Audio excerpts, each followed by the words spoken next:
Hello everyone, it's Shane Kanto, your Wasteland reviewer, and I'm here to review Monarch, The Legacy of Monsters, and this is the first season of this Apple TV Plus series, part of the legendary Warner Brothers Monsterverse that takes place in the aftermath of the 2014 Godzilla film, and we follow Kate, played by Anna Sawai, who winds up finding out about a long-lost half-sibling of hers, Kentaro, played by Ren Watabe, and friend Kiersey Clemens' character May, and they wind up getting wrapped up in this grand conspiracy looking for Kate and Kentaro's father, who has been missing for years, ever since the events of what happened with Godzilla, and Takahiro Hira plays their father Hiroshi.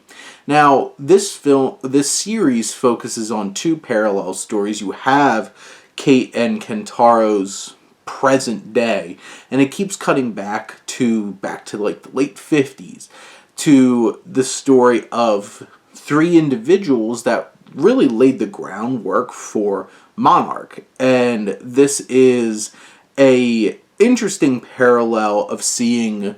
You have Lieutenant Lee Shaw, played by Wyatt Russell, back then, and Kurt Russell in the present time. And you have Mari Yamamoto, who plays Dr. Kaiko, and you have Durs, Anders Holmes, who plays Bill Randa, John Goodman's character, except younger in this period. And what's really interesting is this parallel story of cutting back and forth. I really like the elements of the past.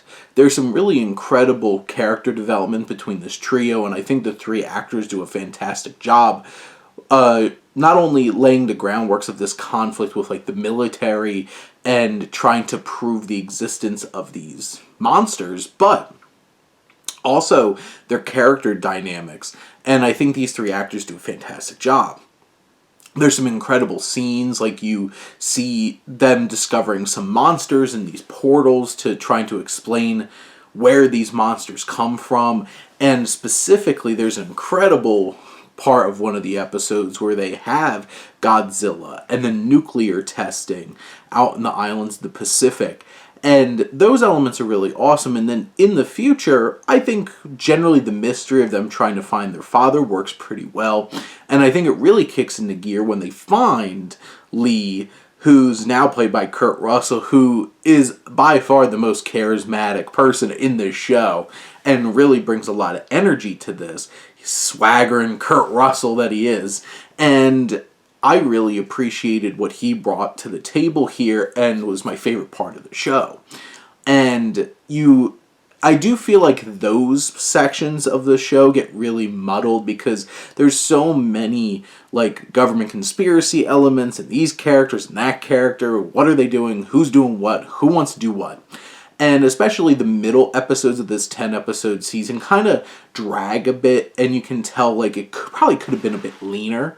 But there's also some great elements of, like, whenever they have the monsters here, it's incredible. The effects deliver, the action is great.